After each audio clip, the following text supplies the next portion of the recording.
여러분, 교회는 하나님의 꿈과 비전으로 반드시 일어서야 합니다. 하나님의 역사에 대한 꿈과 비전은 세상을 살리는 데 있습니다.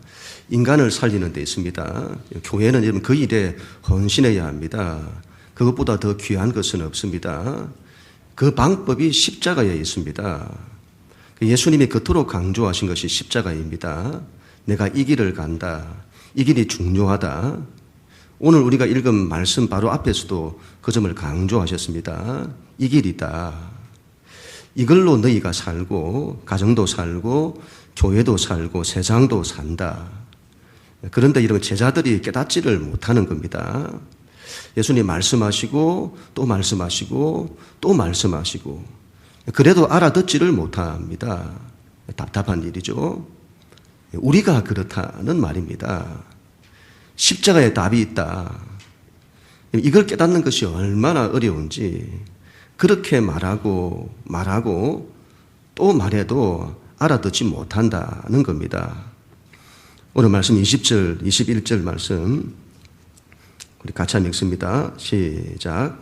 그때에 세베대의 아들의 어머니가 그 아들들을 데리고 예수께 와서 절하며 무엇을 구하니 예수께서 이르시되 무엇을 원하느냐 이르되 나의 이 두 아들을 주의 나라에서 하나는 주의 우편에 하나는 주의 좌편에 앉게 명하소서. 아멘. 그때에 이렇게 시작을 하죠. 언제를 말할까요? 예수님께서 이제 여러분 예루살렘으로 들어가십니다. 그곳에는 예수님을 반대하는 종교 권력과 정치 권력이 모여 있습니다. 예수님은 그곳으로 들어가셔서 대적들의 손에 넘겨져 십자가에 죽으실 겁니다. 그때를 말하죠. 세베대의 아들들의 어머니가 그 자식들을 데리고 예수님께로 나옵니다. 이 세베대의 아들들은 예수님의 제자들 중에 핵심 제자 두 사람을 말합니다. 예수님의 최측근에 있는 3인방 베드로와 야고보와 요한인데 이 세 사람은 늘 예수님을 따라다녔던 제자들입니다. 그 중에 두 사람이 야고보와 요한입니다. 이들을 말하죠. 야고보와 요한의 어머니라 해도 될 건데 세베대의 아들의 어머니라고 합니다. 이 세베대라고 하는 이 사람이 이름이 있는 사람이라는 것을 짐작할 수 있죠. 그의 아내인 겁니다. 그 이름이 살로메인데 예수님을 따랐던 여자들 중 한 사람입니다. 예수님이 십자가에 돌아가실 때 마지막까지 함께 했던 여자들 중에 한 사람입니다. 그의 어머니가 아들들과 함께 예수님께 나와 절하며 구하는 겁니다. 이제 예수님의 나라가 임할 건데 그 나라에서 자기 자식들이 하나는 주님 우편에 하나는 주님 좌편에 앉게 해달라는 겁니다. 마가복음에서는 그 일을 야고보와 요한이 한 것으로 나타납니다. 아마 야고보와 요한이 주도하고 자기들 입으로 말하기는 좀 그러니까 어머니를 시켜서 한 것으로 보입니다. 하여튼 어머니와 자식들이 한 마음이 되어 예수님께 간구하는 겁니다. 여러분 그때나 지금이나 똑같은가 봅니다. 이 부모의 마음이란 자식을 위해서라면 뭐든지 다 하는 겁니다. 유대인 어머니의 자식에 대한 열심은 특심합니다. 이 한국 엄마들과 똑같죠. 당시 여러분 이자들은 사회로부터 얼마나 소외되었는지 모릅니다. 결혼을 해도 대접받지 못했습니다. 아들을 낳아서 어머니가 될 때에야 비로소 대접을 받았습니다. 그래서 그 어머니는 낳은 그 아들들과 깊은 유대 관계를 가집니다. 그 아들에 의해 자신의 인생이 결정되기 때문이죠. 오로지 유일한 희망이 자식입니다. 그런 자식이 잘 되는 걸 위해서라면 뭘 마다하겠습니까? 당시 예수님을 따르던 사람들은 예수님이 예루살렘에 들어가시면 이제 왕이 될 줄로 알았습니다. 수많은 유대인들이 그때 모이는데 그들 앞에서 메시아 되심을 나타내시고 당시 로마 제국을 뒤집어 엎어 하나님 나라를 세우는 그런 정치적 메시아를 기대했습니다. 그 일이 이제 일어날 건데 그때에 자식들이 높은 자리에 앉기를 원하는 겁니다. 나중에 가면 수많은 사람들이 예수님 곁에 모일 건데 미리 예수님께 말씀을 드려서 한자리 할 수 있도록 확답을 받아 놓으려는 겁니다. 여러분, 이런 걸 두고 동상이몽이라고 하죠. 같은 침상에 누웠는데 서로 다른 꿈을 꾸는 겁니다. 겉으로는 같은 행동을 하면서 속으로 다른 생각을 품는 겁니다. 예수님은 십자가 지기를 원하시는데 제자들은 영광을 얻기를 원합니다. 예수님은 낮아지려고 하시는데 제자들은 높아지기를 원합니다. 예수님은 사람에 대해서 관심이 있습니다. 사람을 사랑하시고 그들을 어떻게 해서라도 살리려고 하십니다. 그런데 제자들은 자기에 관심이 있습니다. 자리에 관심이 있고 자기가 성공하는데 관심이 있습니다. 어떻게 해서라도 높아지려고 합니다. 이런 지금이 어떤 때입니까? 지금이 어떤 때입니까? 역사에서 가장 중요한 시점입니다. 하나님께서 세상을 구원하시는 일을 마침내 역사 속에서 이루시는 때입니다. 그 때를 말하죠. 그 때에 하나님 아버지의 가장 큰 고통, 아들로 하여금 십자가의 길을 가게 하십니다. 아들이 자신을 버리고 희생하는 길을 가게 하십니다. 그때에 하나님이 그렇게 하시는 그때에 우리 부모들은 자식이 높아지기를 원하는 겁니다. 세상에서 잘 되기를 원하고 출세하기를 원하고 성공하기를 원하는 겁니다. 맞는 것 같은데요. 부모라면 당연히 그래야 될 것 같은데. 이런 걸 보면 그 옛날 아브라함이 아들 이삭을 모리아산에 바치던 사건이 생각납니다. 하나님께서 아브라함에게 아들 이삭을 하나님께 바치라는 겁니다. 이 하나님을 이해할 수가 없습니다. 어떻게 하나님이 그런 걸 요구하십니까? 그런데 아브라함이 그 말씀에 또 순종을 해요. 이것도 여러분 이해할 수 없습니다. 어떻게 부모가 이런 그럴 수가 있습니까? 자식이 죽는 걸 어떻게 봅니까? 자식이 고생하는 것도 못 보는 게 부모인데 어떻게 죽는 걸 봅니까? 그렇게 하는 부모가 어떻게 부모입니까? 그런데 아브라함이 그 일을 하는 겁니다. 아무렇지도 않게 여러분 그 일을 했을까요? 그렇지 않죠. 아브라함은 부모로서 감당할 수 없는 일을 하는 겁니다. 고통과 아픔으로 눈물로 자식을 바치는 겁니다. 그 일은 예고입니다. 예고. 장차 이런 일이 일어날 거다. 그걸 예고하는 거죠. 하나님 아버지가 세상을 살리시고자 그 아들을 바치는 일이 일어날 거다. 그걸 예고하죠. 실제로 그렇게 되었습니다. 아브라함이 아들 이삭을 바친 그곳에서 예수님이 돌아가셨습니다. 하나님 아버지께서 아들 예수님에게 말씀하십니다. 이 세상을 구원하기 위해서는 너가 그 길을 가야 한다. 자신을 버리고 희생하는 길을 가야 한다. 이 사건은 여러분 세상이 이해할 수 없는 사건입니다. 그러나 이 사건은 기독교 신앙의 본질을 보여주는 우리 하나님의 최고의 사건이고 최고의 사랑입니다. 하나님께서 여러분 우리를 살리시고자 당신의 전부를 주시는 사건입니다. 대단한 것은 아들이 그 아버지의 뜻에 순종합니다. 자신을 버리고 희생하는 길을 갑니다. 죽는 길을 갑니다. 아버지에게는 아들이 그 길을 가는 것이 고통과 눈물이죠. 그러나 아버지가 그걸 허락합니다. 그리고 아들이 그 길을 가죠. 아버지는 그 아들이 그렇게 귀한 겁니다. 그 길을 가는 그 아들이 그렇게 귀한 겁니다. 그 아들을 통해 세상이 살아나는 겁니다. 그래서 그렇게 고마운 겁니다. 그 길을 가는 아들이 그렇게 사랑스러운 겁니다. 그래서 이렇게 말씀을 하세요. 이는 내 사랑하는 아들이요 내가 기뻐하는 자다. 누가요? 십자가의 길을 가는 이 아들이 내가 사랑하는 아들이고 내가 기뻐하는 자다. 너희는 저의 말을 들으라. 그때에 하나님이 이 일을 이루시는 그때에 우리는 자식들에게 그렇게 하지 말라고 합니다. 뭐 한다고 그런 길을 가냐? 네 살 길을 찾아라. 뭐 한다고 사서 고생하냐? 너 자신을 위한 삶을 살아라. 다른 사람이 어떻게 되는 것보다 더 중요한 게 네가 어떻게 출세하고 네가 어떻게 성공하고 그게 더 중요하다. 네가 고생 안 하고 잘 먹고 잘 사는 게 더 중요한 거다. 그리고 자식들은 그 부모의 말에 순종합니다. 맞습니다. 제가 뭐 한다고 그 길을 갑니까? 세상을 보십시오. 다들 먹고 살기 힘들다고 결혼도 안 하고 아이도 안 낳고 편안하게 살기를 원하는데 내가 왜 그들과 다르게 살아야 합니까? 그렇게 말하죠. 22절, 23절 같이 읽습니다. 시작.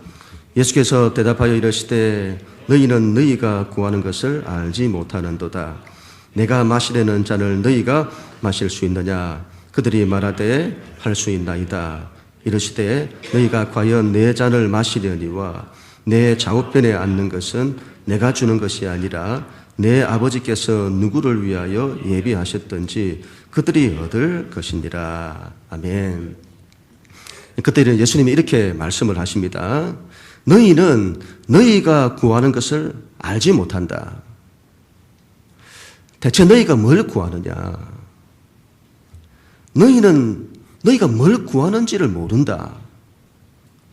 대체 너희에게 예수를 믿는다는 것이 무엇이냐? 예수를 따른다는 것이 무엇이냐? 대체 너희는 인생에서 뭘 추구하냐? 뭘 구하냐? 너희는 모른다. 무엇이 진정 자식을 위한 거냐? 무엇이 진정 자신을 위한 거냐? 너희는 그걸 모른다. 여러분 10개라는 영화가 있습니다. 다 보셨을 것으로 아는데 이 모세가 여러분 이 애굽이란 나라에서 왕자로 자랍니다. 이 모세는 하는 일마다 잘합니다.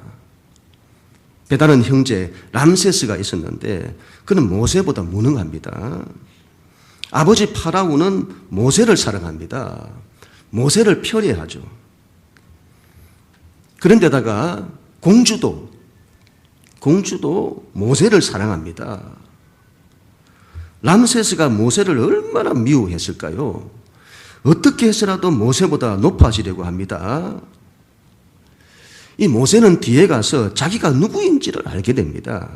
그리고는 자기 민족 히브리인들과 고난을 함께 하려고 갑니다. 그때 살아가는 공주가 그 모세를 붙들고 말하죠. 가지 말라고. 그리고 이렇게 말합니다. 왜 그렇게 하냐? 왜 그렇게 하냐? 당신이 위대한 파라오가 되세요. 그리고 당신의 사람들을 자유롭게 해주면 되잖아요. 그리고 사람들로 하여금 당신이 믿는 그 하나님을 섬기게 하면 되잖아요. 무슨 말입니까? 네가 높아져서 하나님의 영광을 나타내라. 네가 잘 되어서 하나님의 영광을 나타내라. 여러분 우리가 잘 써먹는 수법이죠. 여러분 예수님 말씀하시는 겁니다. 너희가 구하는 것을 너희가 알지 못한다. 너희는 신앙이 뭔지를 모른다. 십자가에 답이 있다. 그 길은 낮아지는 길이다. 그 길은 희생하는 길이다. 이게 중요하다. 제발 이걸 좀 알아라. 너희가 이 길을 알았더라면 이렇게 강구했을 거다. 예수님, 우리 자식들이 주님을 따르게 해 주십시오. 더 낮아지게 해 주시고 더 섬기게 해 주십시오. 세상을 위해서 다른 일을 살리기 위해서 자신을 버릴 줄 아는 사람이 되게 해 주십시오. 너희가 그랬다면 너희는 진정한 어머니였을 거다. 너희는 진정한 내 제자였을 거다. 그런데 너희가 모른다. 내가 마시는 잔을 너희가 마실 수 있느냐? 너희가 이 길이 무엇인지를 알았더라면 내가 마시는 이 고난의 잔을 마셔야 하는데 그걸 마실 수 있기는 하냐? 그것도 안 되는데 어떻게 영광을 바라냐? 너희는 알지도 못하는 걸 구하고 있다. 그랬더니 두 아들이 말하죠. 예수님, 우리가 마실 수 있습니다. 할 수 있습니다. 지금 세상 사람들이 가장 좋아하는 말이죠. 할 수 있습니다. I can do it. 그러면 되는 줄을 알아요. 너희가 다른 건 할 수 있을지 모르나 이건 안 된다. 이건 지금 너희로서는 그 길을 갈 수도 없다. 그러나 뒤에 가면 따라올 거다. 뒤에 가면 따라올 거다. 이런 사람이 말을 잘해야 합니다. 무슨 말인지도 모르고 할 수 있다고 합니다.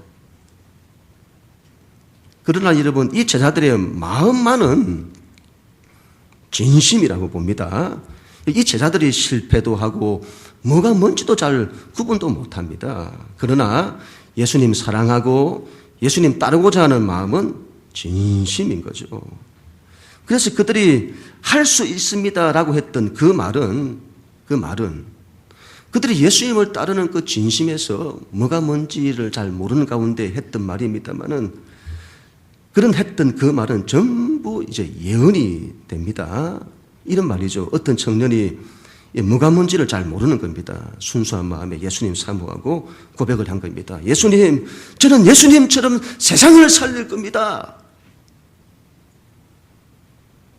그러면 그게 예언이 되어 그 사람에게 이루어지는 겁니다.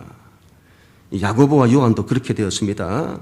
나중에 예수님의 길을 걷는 위대한 사도들이 다 되었습니다. 그러나 내 좌우편에 앉는 것은 내가 주는 것이 아니다. 그건 하나님 아버지의 영역이다. 그분이 주시는 거다.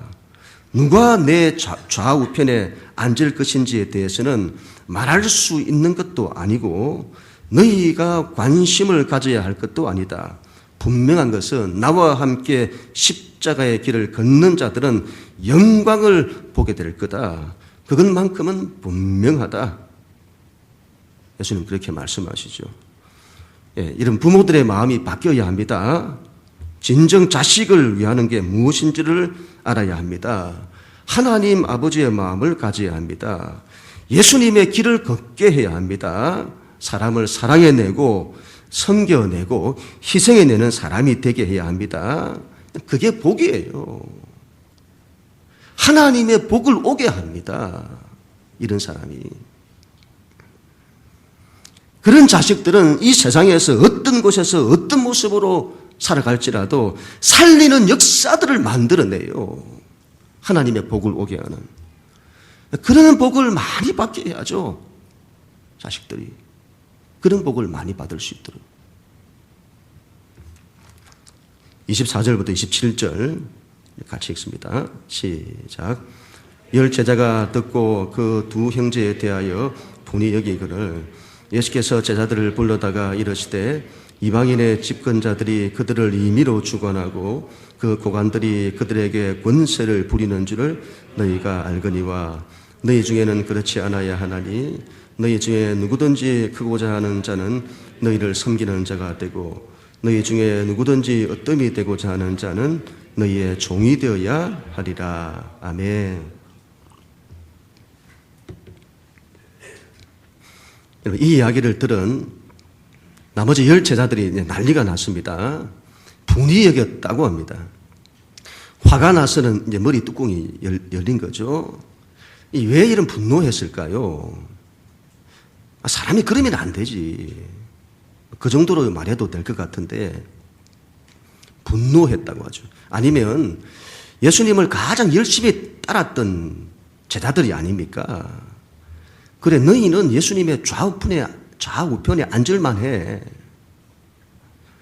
베드로가 좀 마음에 걸리지만 그래, 너희도 자격이 있어. 그랬을 법한데 왜 분노했을까요? 왜 분노했을까요? 도둑이 재발 지른다는 말이 있죠. 방귀 낀 놈이 더 큰 소리 낸다고. 똑같은 생각을 한 겁니다. 자기들도 높아지기를 원했던 겁니다. 사람의 본성이죠. 본성. 다른 사람이 잘 되는 꼴을 못 봅니다. 자기가 높아지면요, 자랑하고 싶어요. 다른 사람이 높아지려고 하면 그 꼴을 못 봅니다. 그래서 서로 난리가 난 겁니다.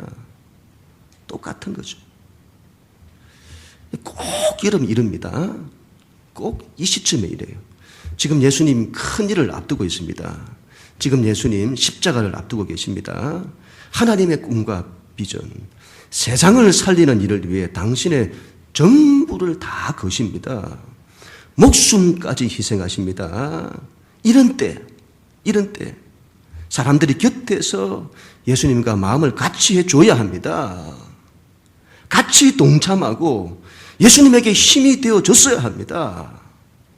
그런데 이런 중요한 시기에 자기들끼리 싸우고 난리가 난 겁니다. 우리 예수님 마음이 어떠했을까요? 이건 기가 막힐 일이죠. 하나님의 큰 일을 앞두고. 신앙이 뭔지도 모르고 이런 중요한 시점에서 서로 싸우기나 하고, 마음 같으면 이런 제자들 아예 포기해버리고 다른 사람들 택하셔서 다시 출발하는 게 더 나아 보입니다. 그런데 우리 예수님 대단하시죠? 그런 제자들을 여전히 사랑하시고 그들을 포기하지 않으시고 한결같은 사랑으로 함께 하십니다. 인내하시고 언젠가는 바르게 세워질 것을 희망하십니다. 우리 예수님 대단하시죠? 하나님의 역사의 꿈과 비전을 이렇게 별 볼 일 없는 사람들을 통해서 이루시다니요. 알지도 못하는, 믿는다는 것이 뭔지, 인생에서 뭐가 중요한지 그렇게 말하고 말아도 알아듣지 못하는 그들을 통해 하나님의 역사를 이루시는 우리 예수님이십니다. 그래서 여러분, 우리도 가능성이 있는 겁니다. 비록 지금 말도 많고 탈도 많아도, 못난 모습 많아도 그런 나를 포기하지 않으시는 예수님이 있습니다. 우리가 다시 일어설 때까지 기다려주시는 예수님이십니다. 임재범이라고 하는 가수가 이런 노래를 불렀습니다. 거의 복음이 될 뻔했습니다. 그렇게 많은 잘못과 잦은 이별에도 항상 거기 있는 너, 날 세상에서 제대로 살게 해준 유일한 사람이 너란 걸 알아. 난 후회 없이 살기 위해 너를 붙잡아야 할 테지만 내 거친 생각과 불안한 눈빛과 그걸 지켜보는 너, 그건 아마도 전쟁 같은 사랑. 난 위험하니까, 사랑하니까 너에게서 떠나줄 거야. 이 끝에서만 좀 고쳤다면, 사랑하니까 너에게로 돌아갈 거야. 그것만 고치면 복음인데 말이죠. 좀 안타까움이 있습니다. 여러분, 사랑은 전쟁 같습니다. 말도 많고 탈도 많고, 그러나 언제나 거기 계시는 주님, 그 주님이 계시기에 우리에게는 희망이 있는 겁니다. 예수님 제자들을 불러다가 이렇게 말씀을 하시죠. 너희는 세상의 통치자나 높은 사람들처럼 그렇게 하면 안 된다. 너희는 세상을 따라가지 마라. 그들이 어떻게 하더냐? 남들 위해 높아지고 남들 위해 군림하여 사람들을 자기 마음대로 부리려고 하지 않더냐? 힘으로 다스리고 강제하려고 하지 않더냐? 너희는 그러면 안 된다. 너희 중에 누구든지 크고자 하는 자는 너희를 섬기는 자가 되어야 하고, 너희 중에 누구든지 으뜸이 되고자 하는 자는 너희의 종이 되어야 하리라. 이 말씀을 실제로 받아야 되겠습니다. 하나님 나라의 불변의 법칙입니다. 섬기는 자가 큽니다. 종이든 없습니다, 여러분. 마태복음을 왕의 복음이라고 합니다. 마태복음은 예수님이 왕이시라는 것에 관심이 있습니다. 복음서의 이야기는 예수님의 이야기인 동시에 예수님을 따르는 우리들의 이야기입니다. 다르게 말하면 예수 믿는 우리는 왕으로 부르심을 받았다는 겁니다. 우리는 그걸 킹십이라고 합니다. 예수 믿는 자를 왕 같은 제사장이라고 하는데 우리에게는 그와 같은 왕의 마인드가 있어야 합니다. 우리에게는 하나님께서 줄러 세워준 구역들이 있습니다. 그런 삶의 영역에서 우리는 왕으로 살아야 합니다. 그 왕은 군림하는 왕이 아닙니다. 사랑으로 통치하는 왕입니다. 왕은 백성을 위해야 합니다. 백성을 사랑하고 백성을 섬겨야 합니다. 그 왕을 종이라고 합니다. 군림하는 왕이 아니라 섬기는 종입니다. 그래서 왕인 동시에 종인 거죠. 신부는 왕인데 종처럼 섬기는 겁니다. 신부는 영광스러운 왕인데 그 왕은 십자가의 길을 걷는 겁니다. 이런 왕이 모든 걸 살리게 됩니다. 이걸 다르게 말하면 십자가가 영광이다. 십자가가 살린다. 십자가 없이 영광은 없다. 십자가의 길을 걷는 자가 높다.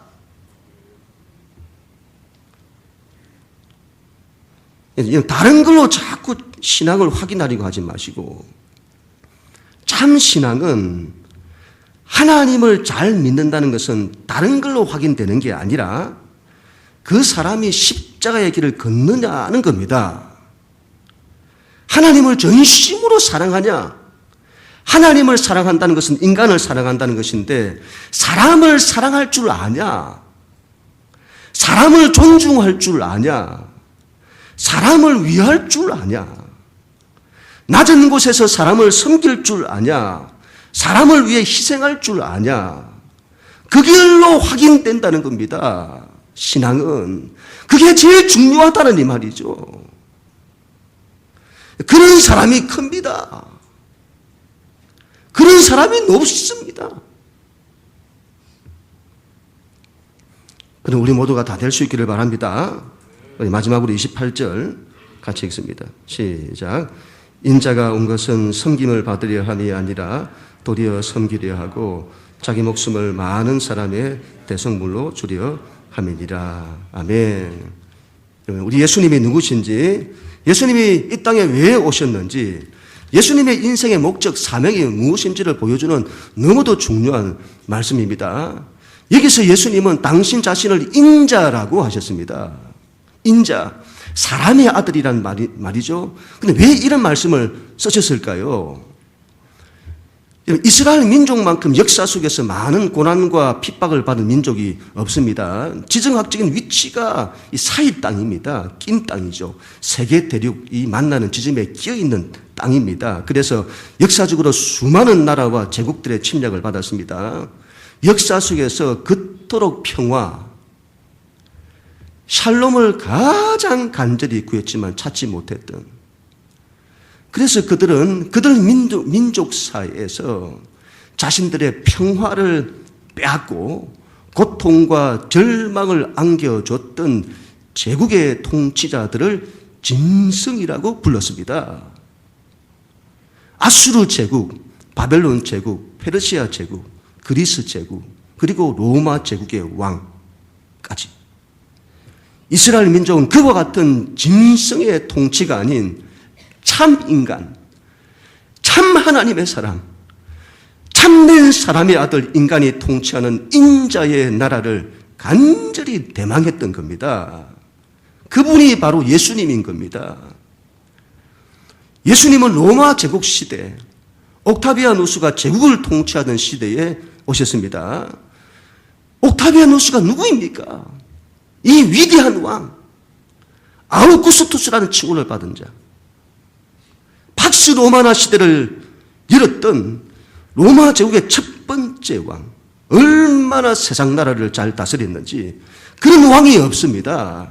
그러나 그 제국의 통치자는 전쟁을 통해서 정복을 이루고 수많은 사람들을 죽였으며 식민지 하에서 백성들은 그의 통치 아래에서 고통하고 신음했습니다.